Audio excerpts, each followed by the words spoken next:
Hello and welcome to Drop an Album. I am super excited. This week I have on stand-up comedian, director, producer, great person, my friend since the Zeros. I think that's, the last year of the Zero. Now, let me ask you this before I introduce you. I kind of did introduce you, but do you like the Zeros or the aughts? Oh, great question. I guess they both work. The Zeros, I understood what you were saying though. Yeah. But here we go. Jessica Cabot, how are you doing? Good. How are you? I'm Great to doing talk to you. awesome. Thank you so much for being on there. It's always great to talk to you. I don't think I've talked to you since this isn't really person. Not to give away the trade secrets here. We're doing this remotely, but I think we talked around COVID last, right? Yeah, probably so. And we do go way back. And I was just like, you were in Bag of Bunnies, right? Yes. I was bringing back some memories. I was like, wow. Bag of Bunnies. Now that was an improv group that had, 36 members? Yeah, I think so. Something. No, it was a big number. I was talking to, do you remember Joe? Oh yeah, Saunders? Yeah, I was talking to him a while back and we were just talking about just the big number of people in the improv group, it was great, but it was quite a few people. Although I don't know what a standard improv group would have. Do you? I don't know, but ironically, I was not in Bag of Bunnies, but I was friends with everyone in Bag of Bunnies. Yeah, and then I was in another improv group too at the time too, that they never performed though, but we practiced. You know what I mean? So it was quite a time, all those improv groups. Did you do a lot of improv? Are you doing improv now? I've been doing more clowning stuff, which I guess is the new improv. But yeah, you were there for me at the very beginning of all this comedy stuff. Okay, tell me, we can talk about the clowning now, later, or both. Tell me a little bit about the clowning. Sure. There's a big clown scene in LA now, and I would describe it as paying $40 to dance around like an idiot in a room full of adults, kind of acting like children. And I was really enjoying it and kind of getting deep into taking more and more of these kind of clown workshops. And then I was telling a girl I was doing them and she was like, "Oh, do you want to train to be a birthday party clown?" I used to work for a birthday party clown company. So then I was trained in the art of balloon animals and face painting. And I've been doing some of that type of clowning at the farmer's market near my house and festivals. And it's kind of become my job on some level amongst other miscellaneous things. So there's kind of two clown scenes, it sounds like, right? So there's one where adults hire clowns, and then there's one kind of the more standard, like you said, doing the balloon animals and everything, right? Yeah, sure. I would say there's the alt scene performance are kind of getting naked and being I haven't gotten naked, but there's a lot of that. There's a lot of people being really obscene and kind of doing shock value stuff and just kind of avant-garde performance art is how I would describe it. And then there's birthday parties for kids. Oh, okay. Wait, I gotta go back to the first one. I've definitely heard of the second one. I've never heard of the first. Is this a new scene or Yeah, what? it's there was an article in Vulture about it. Okay. Yeah, it was how clowning took over LA's west or east side. Sorry, definitely not the west side. Yeah, why have clowns taken over Los Angeles? It was this Vulture article in May of 2026. So I do feel basically, clown is a new improv. What? That is amazing. When we kind of talked about this before, and you told me that, I knew the second thing. I knew nothing of this first clowning. Do you know what I mean? Sure, yeah. So Like, how long does someone perform as a clown for like a private audience like that? Is there a certain I amount don't of time or? Yeah, like I saw one show and it was like maybe an hour and a half. It's like kind of just it's like adjacent to like a one woman show or a one man show type Uh of one huh. person show. But just a little more out there, a little more about interacting with the audience and like being present in real time and kind of having these like authentic big emotional reactions to things. Like that's kind of I think what you learn. It's also very like I think you could ask 20 people to define clown and get 20 different answers. So it's sort of like the abstract. Yeah, I would say I would describe it as abstract avant-garde improv. This is amazing. I honestly had no idea about any of this. Wow, that's what. So, okay. I know we're going to talk about an album here in a little bit, but I do want to Yeah. ask too, and we'll talk about more of your comedy as well too. But okay, so here's what I want to know. Like, when you do this, do you have an act set up? You know, you kind of mentioned like a one person show. Like, do you have an act set up for each time you do this, or how does that work? Well, yeah, that's a great question. A lot of people do kind of develop these bits that they then turn into larger shows. Like the Hollywood Fringe Festival just happened here, and there were like a lot of clown shows as part of that. I feel like for me, I haven't gotten deep enough to like get that far of developing my own show, but I did develop a bit about like a boy named Tommy who loved his mom like a little bit too much. So that was like something I performed recently in a class. And then I also and then I work with kids. Like Wow. that's what I'm doing. Is there one that you enjoy more than the other? Like, is there more freedom kind of in the first one or? Oh yeah, I definitely like the performance art aspect of clown a lot more, and there's like more I want to do with it and more Mhm. I'm intending to explore. Intending to post stuff online. That's something I'm definitely interested in doing, but for now, face painting does pay more of the bills. Okay. Yeah, so I've been Wow. doing that a little bit more. Now, do you have your own like clown persona or how? Yeah, so my clown name is Nathan. Oh, that's Okay. and Nathan uses she her pronouns. Okay. Um I okay, I can ask you this. What do you love most in the world? Yeah, my family. Okay, so then your clown name might be Family. Okay. Wait, so okay, then is yours like Mine Nathan because is that like a, I so when I was asked that, I said my sister Hope, uh, and then I was like, "Oh, that can't be my clown name. Like, I can't have my clown name be my sister's name." And then she and I both love Nathan Fielder, so then I asked if I could change to Nathan, and then that's what. okay, yeah. I Yeah. I feel like I would have to do that too because you know what I mean? Like if Oh, so you know I what you wouldn't want, wanted Family the Clown. yeah, I don't think that would be a good one, especially like in the Okay. first option, you know what I mean? Of doing those Yeah. Okay. performances, but yeah. So I'd have to do something else, yeah. So, That's funny. wow. But I like that. That's great. So let's talk about hot out of the box here. Billy Joel, the Stranger. Now, I'm going to say this. I was going to stop saying this after the first two episodes, but these facts that I got are on the internet. I'm not a fact checker. I don't have a fact checker. So these are just what I found. Okay. So I just want to put that disclaimer out there. And I did not know that this album was so popular. You know what I mean? Like I knew a lot of these songs, but this is a huge album here, Billy Joel the Stranger. Before we talk about some of the facts here, tell me about how you got into this album and kind of how it makes you feel in general. We'll talk about the songs individually, but tell me a little more Oh, about sure. that. Great question. Well, I think for me, my entry point into The Stranger as the album was the song Vienna.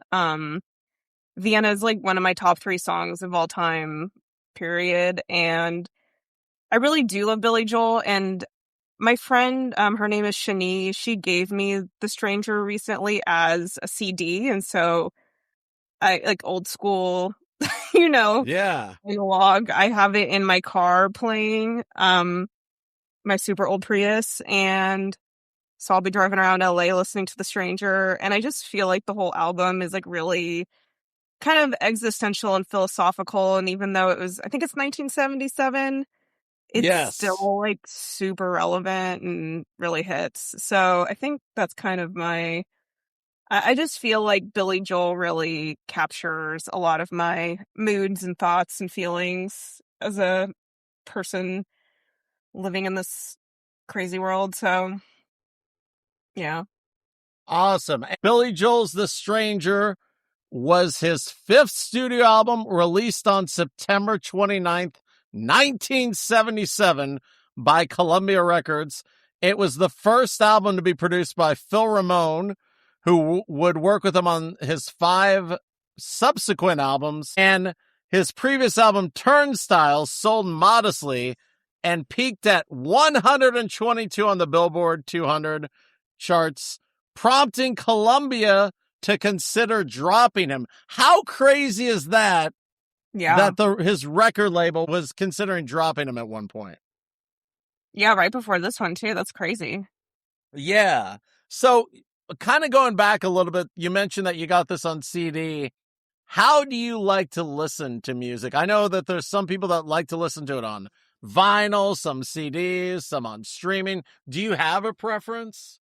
Oh yeah, I actually do have a record player and I do love vinyl. I actually don't have this one on vinyl, and maybe I should change that since I've identified it as my favorite now. But yeah, I do like kind of yeah, I do like not being on the computer, although I am on the computer all the time, so I probably have to admit I use Spotify more than anything else, but just yeah. Yeah, and then he wanted the album to feature his touring band. So he reached out originally to the Beatles producer George Martin, who was interested but didn't want to use Billy Joel's touring band. So he turned to Phil Ramone, who had an appreciation for his band and their energy. So that's kind of how the change happened, for this particular album. It was recorded in 3 weeks with his touring band and various student musicians playing guitar.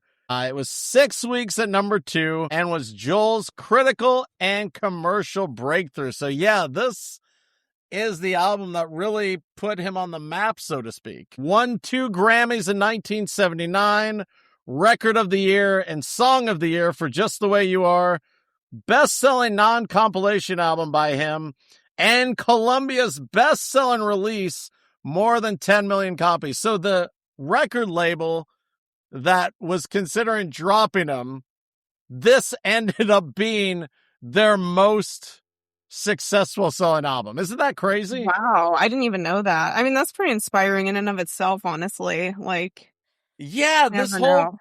kind of story about the stranger really is because, you're looking at, now Billy Joel's definitely one of the most successful musicians of all time. His label's thinking of dropping him. He's having modest success. Then this happens, and just everything changes.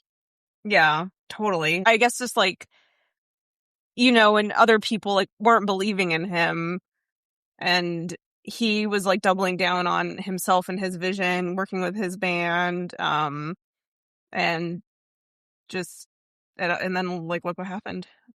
Yeah, exactly. The Beatles producer wanted to work with him, but he was like, no, I want it my way. And then he finds somebody and then, yeah, all the success. It was Rolling Stones number 70, greatest album of all time in 2003. But then it became number 169 in 2020. I don't know if there's been, what is that?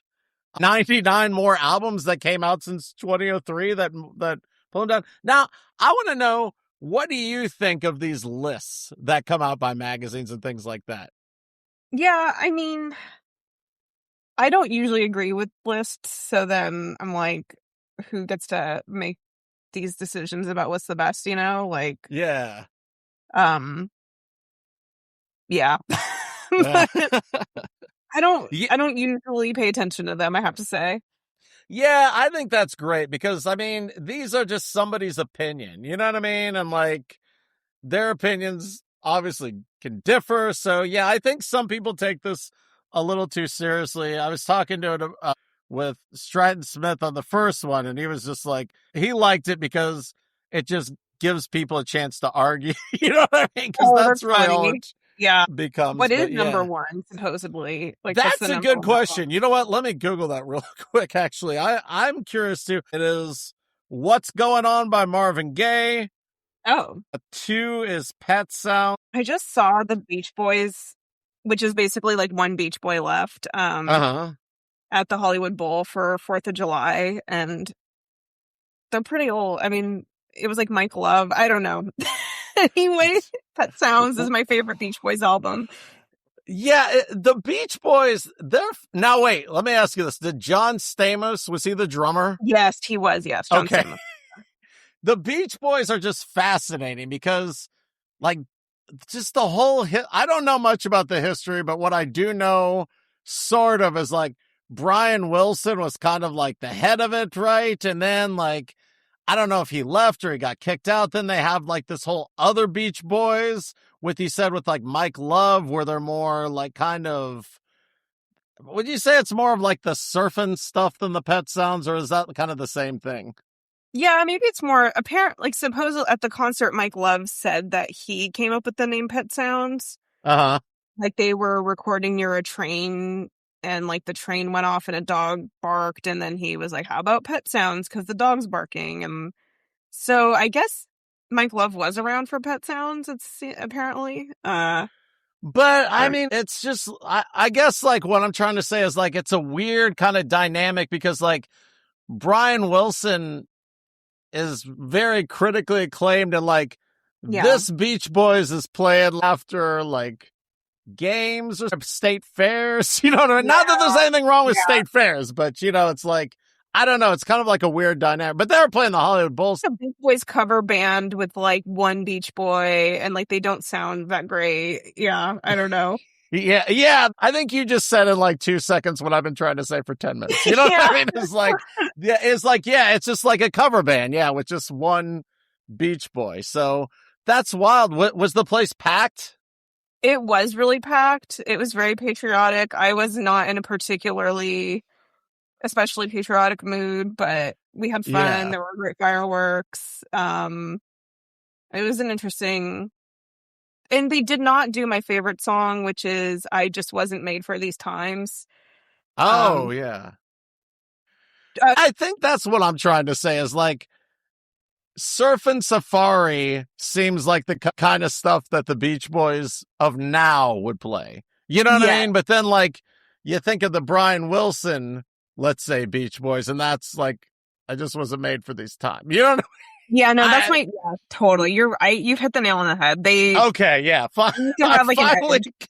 I finally got it after 20 minutes of talking about the Beach Boys. But yes, okay. So, yeah, so that was the Rolling Stone. In 2008, this album was inducted into the Grammy Hall of Fame, which I didn't know until a few weeks ago that there even was a Grammy Hall of Fame for albums. Oh, for The So, Stranger? yeah, yeah. So this is in the Grammy Hall of Fame. Yeah. Nice. Yeah, it should be. Yes, so let's go ahead and talk about some of the songs here. The first song on the album, Moving Out, Anthony's song. Anthony is a grocery store employee from Long Island who dreams of making it big amid pressure from his family to move and go his own way. It was the first single, and the characters were blue collar, attempting to distance themselves from their working class backgrounds by acquiring status symbols. So tell me a little bit about what you think about Anthony's song, Moving Out Anthony's song. Sure. I mean, I do think like it's a little got some like anti-capitalist vibes, or maybe if not anti, just like some criticism of like, what's the point of all of this? Like, what are we doing here? Like, why are we working so hard to like make ourselves sick and then like not even enjoy the things that you like the whole Cadillac thing? Like, he has a broken back. And he literally says it seems such a waste of time if that's what it's all about. And I'm like, I feel you, Billy Joel. Like, I just kind of want to sit on a bench and look at the ocean Yeah. most of the time. Like, I don't want to be like hustling for money. So it does just seem like it would be nice if society could slow down and kind of not be all about the grind, in my opinion. Absolutely. And it's also the name of a Broadway play. Have you seen this play, Moving Oh, Out? no, I haven't actually. I didn't know that. Yeah, I was in New York back then when it was on. I remember seeing the sign, and it's a play and it has like 6 characters, including a couple characters from a song we're going to talk about in a little bit. And it kind of just is his songs, if I'm not mistaken. Yeah, called Moving Out. It was on Broadway. I think it's a touring show now or later, but yes. So Maybe I'll put that on my bucket list. Gotta go see it. yes. So coming up next, we have the title track, The Stranger. Now, he claims that he wrote it without any core themes in it, and it could be open to interpretation.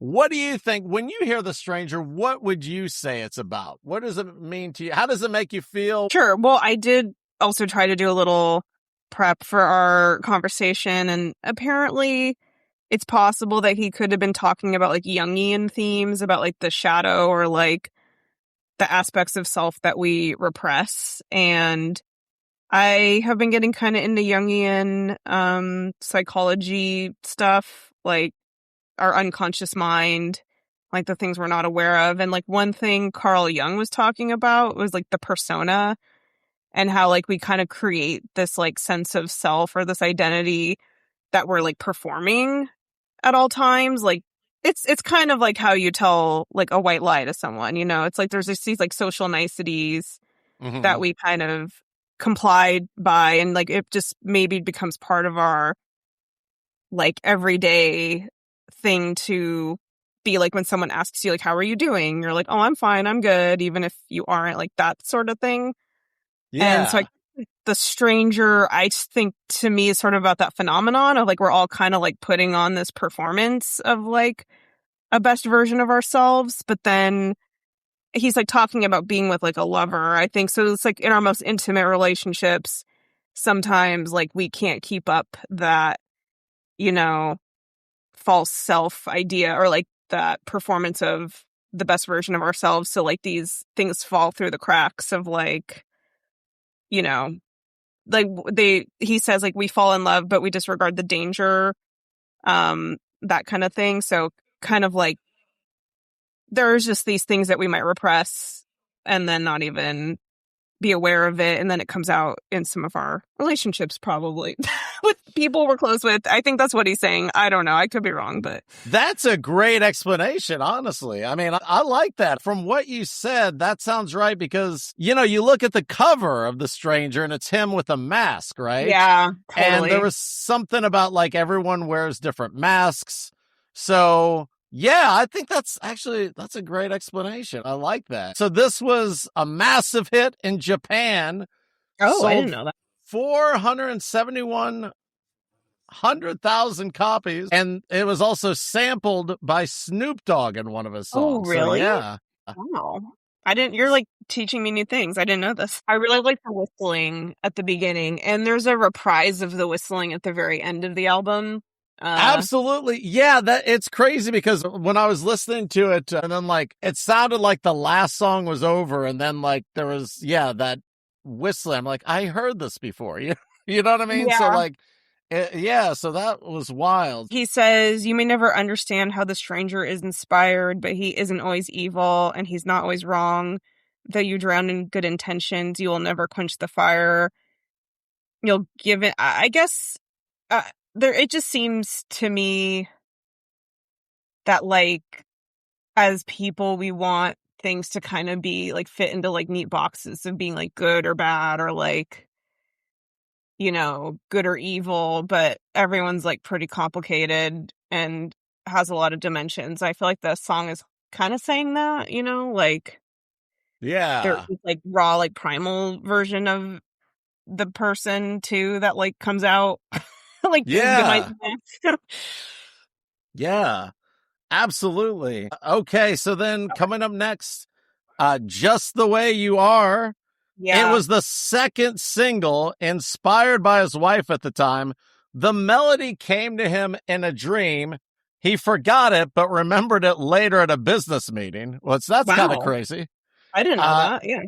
yeah, he was going to keep it off the album, but Phil Hmm. Ramone, his producer, convinced him to keep it on and also said that he didn't have much more material to choose for the album. So it kind of sounded like, I'm not sure from reading that if like it was a combination of like he wanted it on the album because he liked it or he wanted it because they didn't have any more material at the time. I don't know. But Oh, he yeah. didn't like playing the song live after his divorce because it was inspired by his wife. So he didn't Oh. play it live until the 2000s.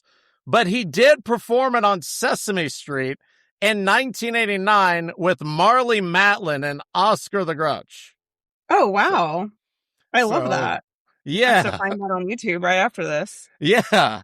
It was his first U.S. top 10 single. Um, yeah, I did watch the Billy Joel documentary on HBO, which is like 4 hours long. Uh, Um, but they talk about what you mentioned about him not wanting to put it on the album.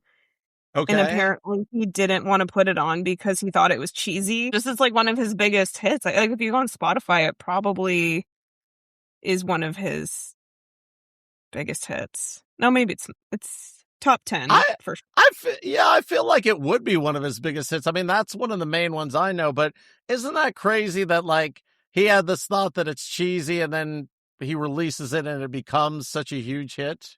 Yeah. I And think that goes then, to show again, you never know. yeah. And this seems like, I would say, would you say this is like a wedding song? Probably not a prom song, right? But maybe more of like a Mm, wedding song. no, it's totally a wedding song. I actually didn't go to my prom. Me and my friends went to the 3rd Street Promenade in Santa Monica, and we watched Thank You for Smoking, which had God, what's his name? Aaron Eckhart or something? Yes, yes, I remember that movie. Yeah. Yeah, when did that come out? This will date me. 2005. Okay, yeah. Yeah, I remember that movie. Now yours sounds like much more fun than mine. I don't even remember what I was doing on my prom night. You know what I mean? But that sounds like fun. Going to the 3rd Street Promenade back in the day, you know, and seeing a movie. I mean, yeah, I remember it. So I guess, and Yeah. but yeah, I did not go to prom, so I don't know what music, and it was like it was the zeros. So I think, yeah, this would be more of a wedding song probably than a prom song. I Yeah. agree. Yeah, this is a wedding song for sure. I guess it's just like sort of the idea of unconditional love. Maybe that's why it resonates with people. Yeah. So that would definitely not be prom, I'm guessing. No, Yeah. there's So, definitely not prom. You're not old enough yet to yeah. have that. All right. Maybe. So coming up next, we have Scenes from an Italian Restaurant. A pair of young lovers from Long Island. It's actually 3 different shorter songs that they put together. I read that it was kind of like, Bohemian Rhapsody putting these 3 songs together. The characters became central figures of Moving Out, the Billy Joel aforementioned play. Do you know the 3 different stages of this? Is it like they're dating, then they get married, then divorced? Yeah, okay. Speaking of prom, they're the king and queen at prom. Brenda Oh, and Eddie. And then they decide to get married right after prom, basically. And then they go to Sears and they get a waterbed, which is very 70s of them. And then they realize they don't have any money and they start fighting about it. And then they get a divorce. And then they like kind of realize that yeah, the all dream right. is gone, I guess. Wow. That's pretty wild. Billy Joel says it's in his top 5 That's of his crazy. favorite songs. So this is one of his top 5 favorite songs of his. That's strange. I mean, it's not one of my top 5 favorite songs of his, but I guess it feels like he, in this whole album, is kind of like grappling with like all these expectations we have in American society, you know, like moving out is definitely about that. And then in this one, it's like he's talking about these kids who are trying to like kind of live the American dream or just kind of like chase the high of like their high school sweetheart romance, but then like the reality hits the fan and it's not easy and like they can't keep up the love they have between, I don't know. So it seems like he's like a little disillusioned with like just how things go down in society. That's my read a little bit. Yeah. Yeah, just kind of, yeah, going from the top being the prom king and queen to, you know, I think you said fighting over a waterbed, right? Or buying a waterbed and not having the money. Is that right? Let's see. They got an apartment with deep pile carpets and a couple paintings from Sears, a big waterbed that they bought with the bread they had saved for a couple of years. They started to fight when the money got tight, and then they just didn't count on the tears. Oh, man. Yeah, rock and roll. Wow. Yeah, so it's kind of a happy song that kind of gets into not so happy, it sounds like, yes. Yeah, I find this song hard to relate to because, as I said, I didn't go to prom. High Yeah. school definitely was not the peak of my life, so Yeah. I didn't have that problem. Yeah. Yeah, I totally get it. But there is one song I know that means a lot to you. You mentioned it before, Vienna. Yes. So I want to hear all about what you think of Vienna and your feelings for that. Let me just start with, he was inspired by visiting the city and his father who left the family when Billy Joel was a child. He said Vienna is a metaphor for old age, but also may have been subconsciously about his father. He said it was about, you don't have to try and squeeze your whole life into your 20s and 30s trying to achieve the American dream. You have a whole life to live, and there is a reason for being old on purpose. He also said we treat old people in this country badly, where in other places around the world, older people are still a part of the community. That was a little bit of the backstory, but tell me a little bit about your feelings about Vienna, what you think about it, because I know this is a song that means a lot to you. Oh, yeah, it does. Yeah. I guess it is about his dad, which I didn't know when I first listened to it. And I remember on my 30th birthday, which was a while ago at this point, me and my friend Nicole, like, both love Billy Joel, and like we sang this song together, and like we both knew all the words, and it was like this really special moment in my life. And I think this like song just overall just feels like the message I've always needed, because like I think this will like come back for me later in like one of his later songs with Everybody Has a Dream. But you know, like we met through comedy, and like I think I grew up like having these kind of like really big dreams for my life, and um kind of feeling like I needed to be someone important, and like I needed to make it in a certain way, and like just putting like a lot of pressure on myself, and like having ambition that was like coming from this place of like kind of, I think, compensating for like not feeling enough as I am just as a person existing, you know, and like needing to prove something about myself. And so I feel like this whole song is just sort of like chill out, basically.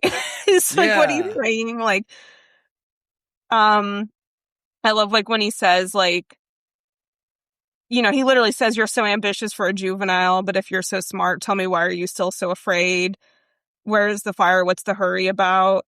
But I mean, just reading the lyrics, but I just feel like what he's saying is like, hey, just like get right with yourself, like just kind of be present in the moment, just kind of like find the things you can be grateful for right now. And he says stuff like, you can't be everything you want to be before your time, and you're so ahead of yourself that you forgot what you need. Though you can see when you're wrong, you know, you can't always see when you're right. Like, I think he's, to me, talking about how, like, ambition and drive can like blind you and kind of like rob you of like just being present for the life you're living. And then when he's saying like Vienna waits for you, I think you mentioned it when you were introducing the song, but just like that, like you have this whole life to live and your life is going to happen. And like the future parts of your life that you're building toward are waiting for you. Like they're not going anywhere, and like you're on a journey. You're not really like, life is more the journey than it is the destination. So like, I don't know. Were you driven a lot by trying to make it and kind of prove something to yourself? Was that like a big factor, do you think? Because I know that like specifically in comedy, that definitely can be, you know what I mean? Yeah. Like, or how, tell me a Like, little bit about that. like when you met me, like it was like a really big thing to get like on a Herald team at UCB, you know? Uh-huh. I don't know if you Yeah. recall.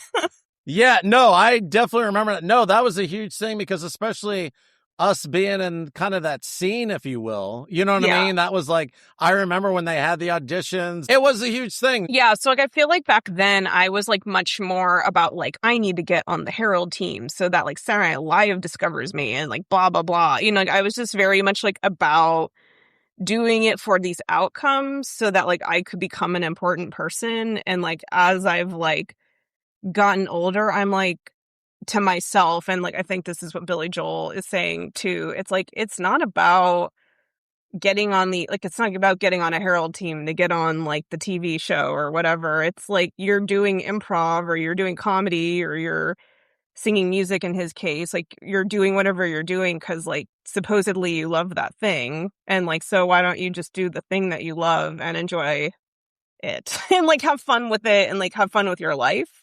Like I think that's kind of what I take from Vienna, and I think that's like kind of the thing I've been learning over the course of my life is like, and again, I'll talk about this with Everybody Has a Dream, but I just think it's like the ambition and the drive and the need to like kind of be on the like train to quote unquote success. It's also actually related to moving out, you know, and he's like, why are you like stressing yourself out so much for like these markers of success that society says you need when like they're just making you so unhappy. I feel like a lot of what Billy Joel is saying is like a criticism kind of the American dream and just how the American dream like is not what like an actual happy life looks like. I don't know. Am I making any sense?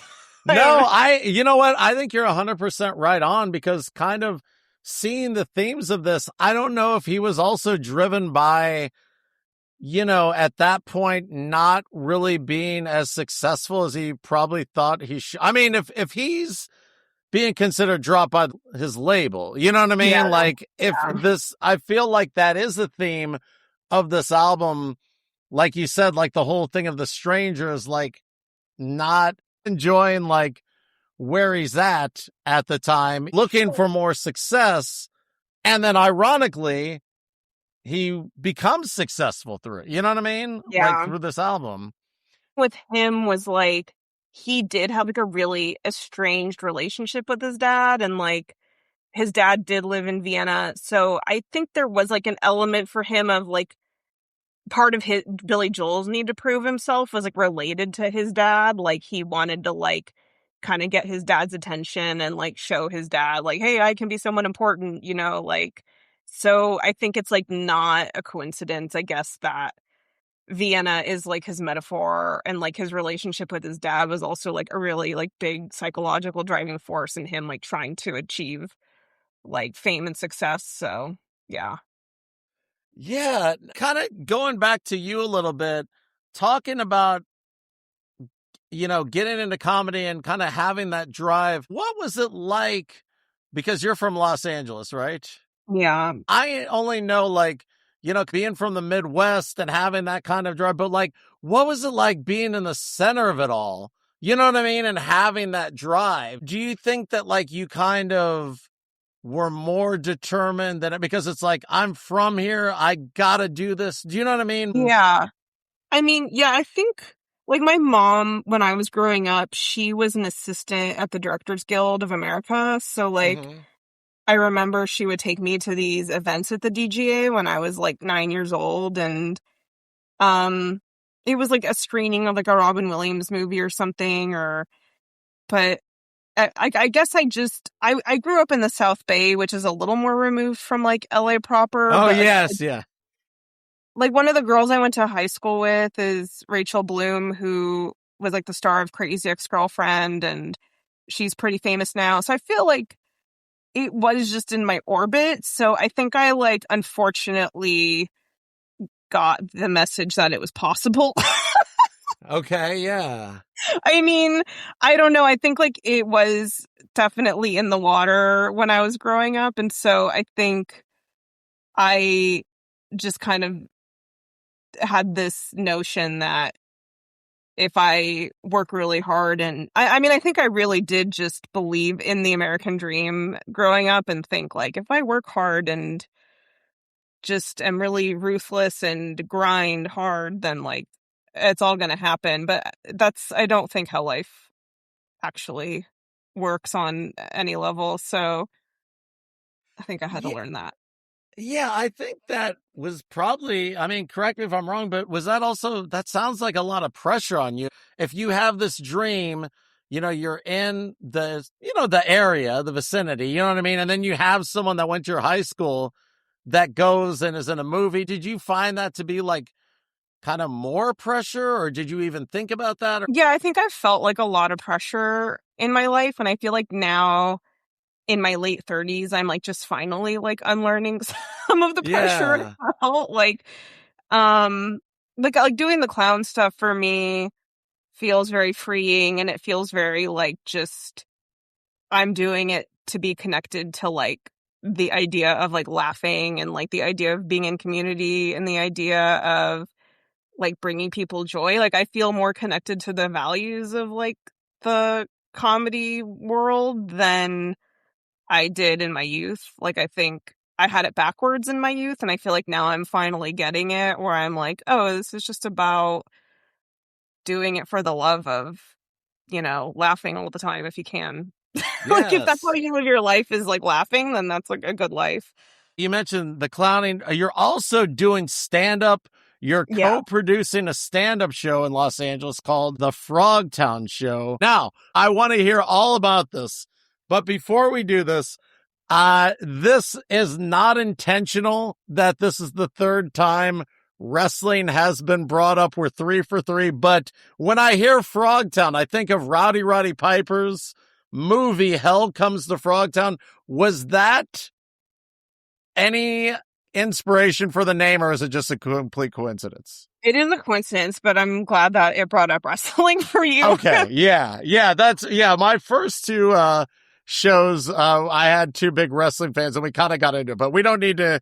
I will say I just watched an episode of Curb Your Enthusiasm with my boyfriend where Larry is confronted by a wrestler named Thor. Are you Okay, familiar with this? no, I think that sounds like somebody that like not a real wrestler, but like just for the show, you know what I mean? Okay, I could be wrong, but I it don't know. might be, I don't, okay. but we don't need to go down that road. Thor I Olsen? hadn't, the what Is that a now? real person? Thor? Thor Olsen? No. Is that a real, okay. Oh, Eric Thor Olsen? Is that a Eric person? Thor Olsen. Isn't that the guy that was in Dumb and Oh, no. Dumber 2? No, okay, I guess I'm looking it up right now. I guess this is this is a fictional wrestler. Okay. Who's Well, played by an actor named Okay, I took you off the rails with that one, but no, we certainly don't need to talk about it. Again, it was just kind of, when I saw Frogtown, I was like, okay, I definitely need to ask about that but oh, no. that's fine. No, Well, it's in the Frogtown neighborhood in LA. okay. Oh, well, that makes definitely more sense than a Rowdy Roddy Piper movie from the 80s. So the stand-up show, tell me all about it. Sure. Well, the Frogtown show was started by Emily Maya Mills, and she was actually also in the UCB scene back when we were in the zeros. I remember her being in shows back then. And then she and I both happened to go to USC to get our MFA in film and TV production. So that's how we more officially met. And then she very kindly invited me to be a co-producer on the show, and it's really awesome. Like, we get really great comics, and like Xing Wang was on recently, Doug Benson and Beth Stelling were on, and I'm discovering new comedians. Like, we had a comedian named Chris Estrada on recently, and he has a show on Hulu called This Fool.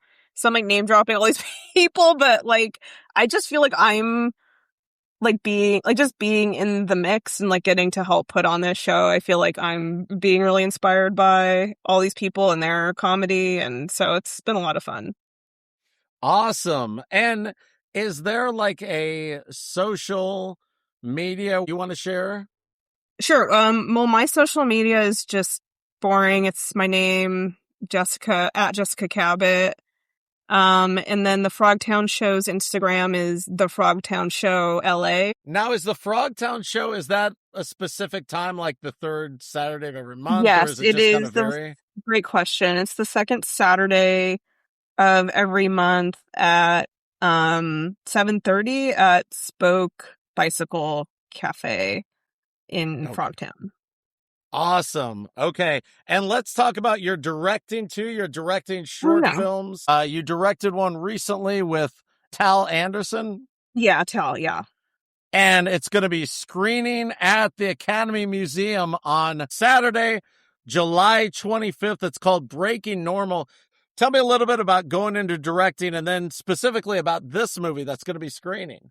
Oh, sure. So, yeah, I guess my long story short was I was more of a writer and then learned some lessons about writing, decided to go to grad school at USC to learn how to direct. One of my closest friends, her name is Nicole Betts. She and I met in 2011 through Twitter.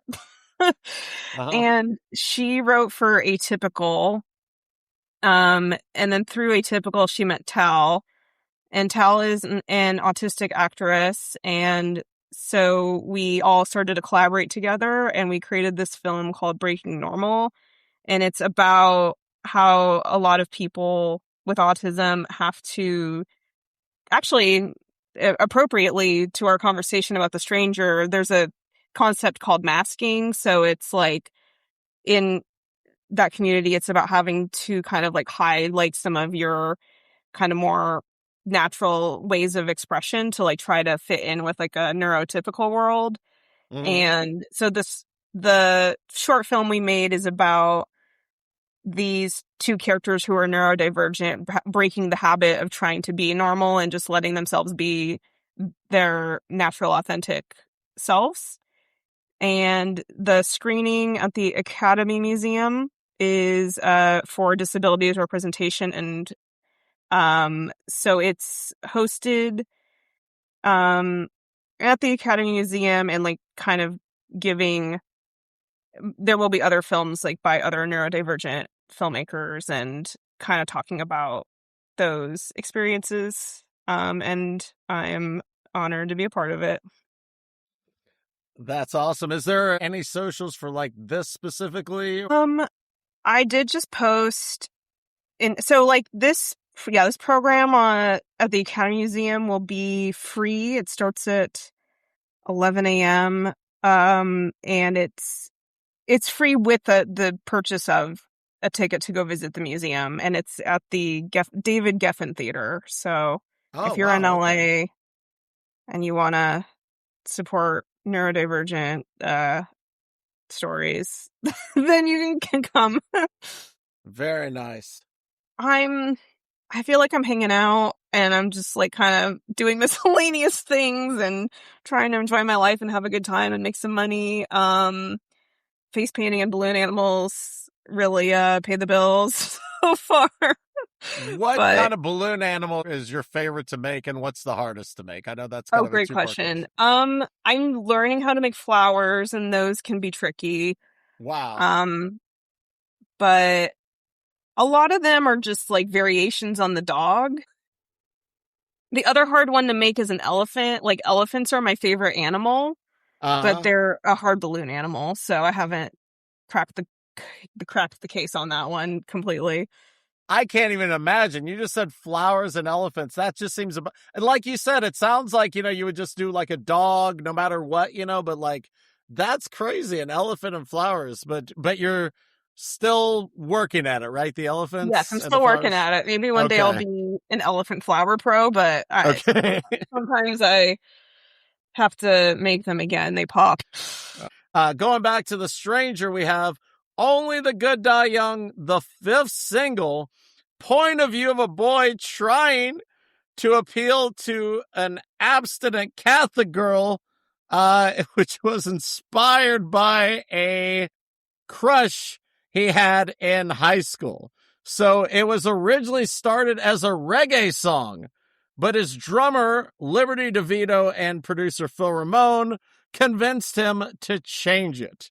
And there were, of course, attempts to censor it made by religious groups, and they tried to get it pulled from the radio station thinking that it was anti-Catholic, which I believe also made it even more popular, as those things will happen. So yeah, 1977, kind of thinking about this song in 1977. I can't think of any other 1977 songs now, but it is kind of like, if you really think of the lyrics, it is kind of wild at the time, because like when I heard it when I was a kid, like I didn't really know what it was about. Like, I think there's something about good Catholic girls, or you know what I mean? Yeah. Like, I don't know. Let's just say when you listen to it, it is more risque from an adult point of view, if that made sense, than when I heard it as a child. So yeah. Yeah, no, it's honestly one I haven't listened to a lot, and it's like one that I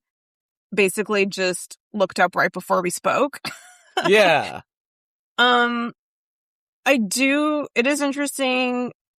I guess like my mind was going, he's Jewish, like Billy Joel, but Only the Good Die Young. I'm like, is that like some Jesus reference, like, cause Jesus was, and like she's Catholic. I'm like, is that where he's going with this? Or is it just that he wants her to have sex with him? So he's like, what's the point of being good? Because you're going to die if you're good. I don't know. I don't know. Yeah, that first thing that you came out with is great. You know what I mean? Like, that's a good theory behind that. I do think it's probably the second one that he's probably just trying to convince her and saying that, she's good, she'll die young, man, which kind of sounds like a threat. I know. Yeah. It's not my favorite song. Yeah. But it's poppy. It's like, it's catchy. Yeah, that's what I mean. It's like, it's a very catchy song, but if you listen to the lyrics, it kind of doesn't go with the song. Do you know what I mean? You wouldn't think it would be about him trying to convince a girl to have, I mean, like he's laying it on thick. Yeah, let's just say that. Yeah, he's laying it on thick for this girl. That's not really how like a poppier song you would think of would go. So yeah, let's move on to, sure. Now I do know this one does mean a lot to you. She's Always a Woman. It was the 3rd single, also written about his ex-wife.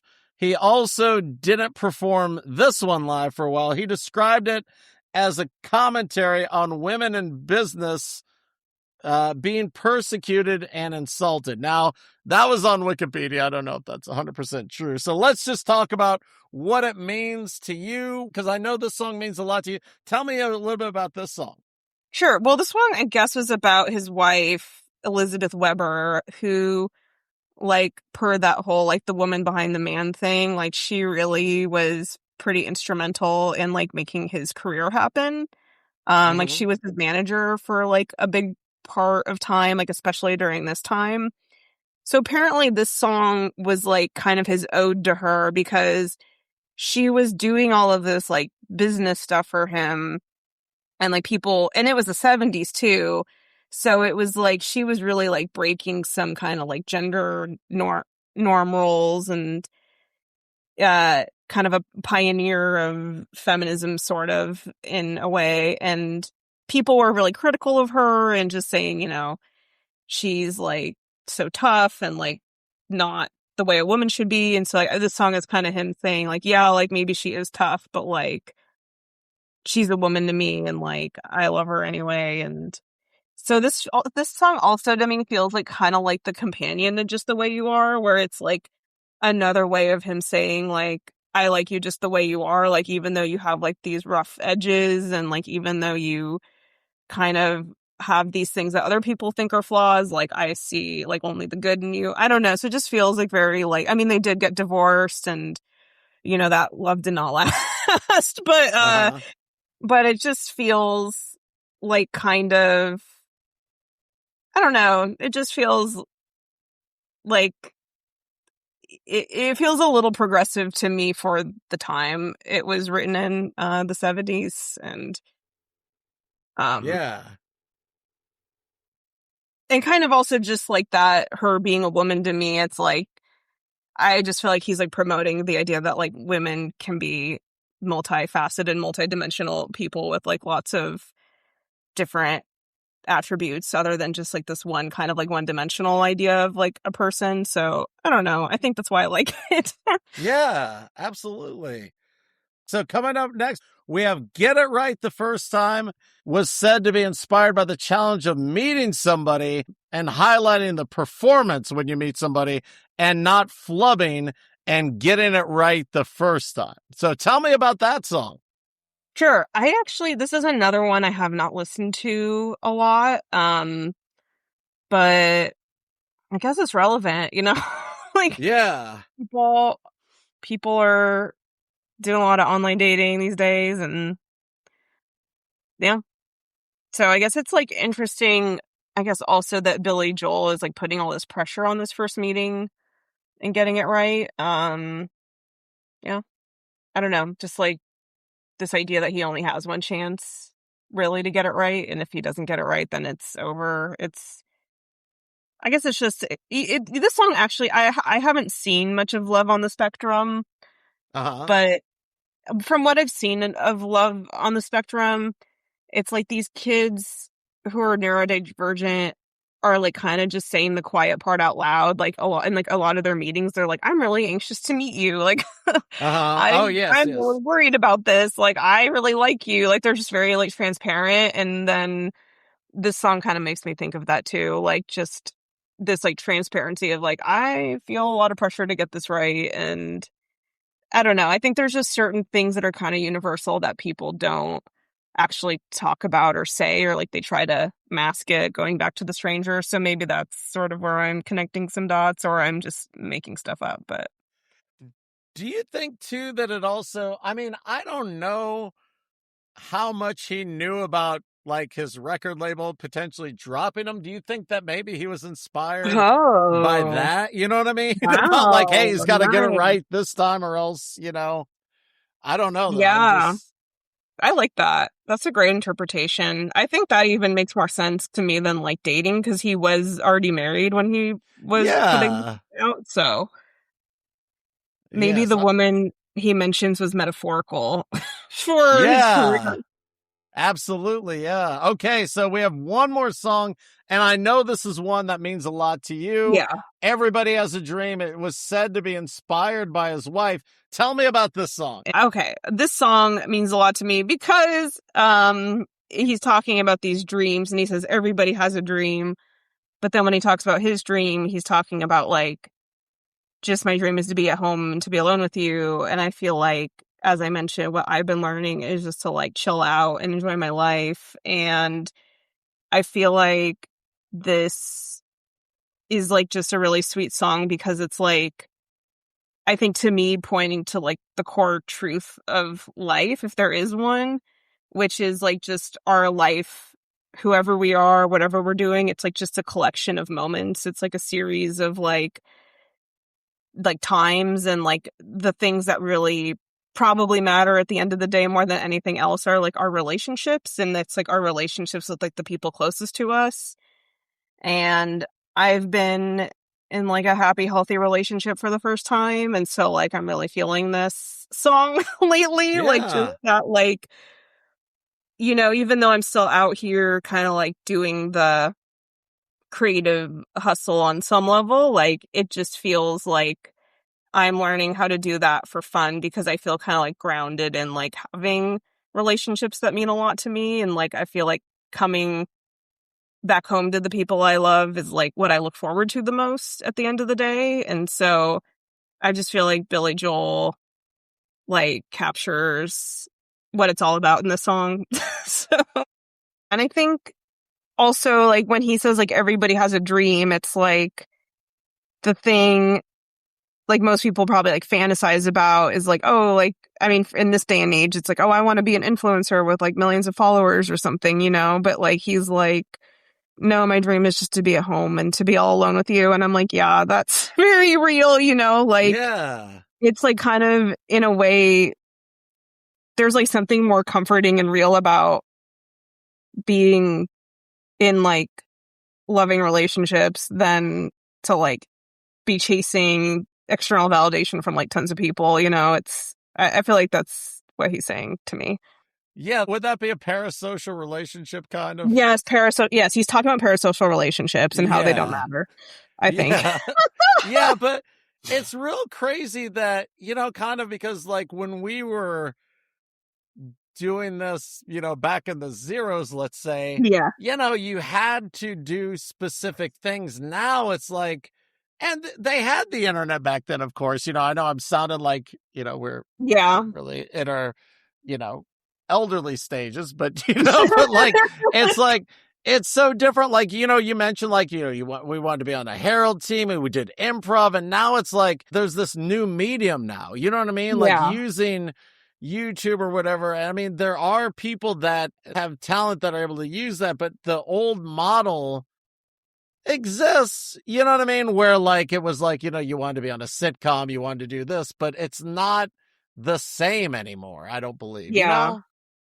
Yeah, I feel like there is a lot of pressure for people to all be kind of like, I mean, yeah, we live in the quote unquote like attention economy thing, you know, like there's like just a lot of pressure on everyone, I think, to kind of, you know, do like, I don't know. I mean, obviously, like I want people to create things and like express themselves and put themselves out there and like have fun, you know, like I think that's very beautiful, but just kind of where a dream, like the fine line between like a dream kind of becoming just a source of anxiety and pressure and like kind of a nightmare, and then getting back to like, well, like I guess what I'm thinking of is just like, you know, if the dream is to have a good life, then it's like, what does a good life like actually look like? And I just feel like he's talking about like sometimes a good life looks like, you know, being on the couch at home with you and like just chilling and hanging out, you know? Yeah, absolutely. Thank you for letting me pop off on The Stranger. It was a lot of fun. Absolutely. Thank you so much for coming on. It's always great talking to you. Can you give your socials just one more time and anything that anybody can find? Oh, sure. So yeah, my Instagram is at Jessica Cabot, and the Frogtown Show is at the Frogtown Show LA. Everybody, thank you so much for listening. Thank you again, Jessica, for coming on. It's great talking to you, and we will see you all next time.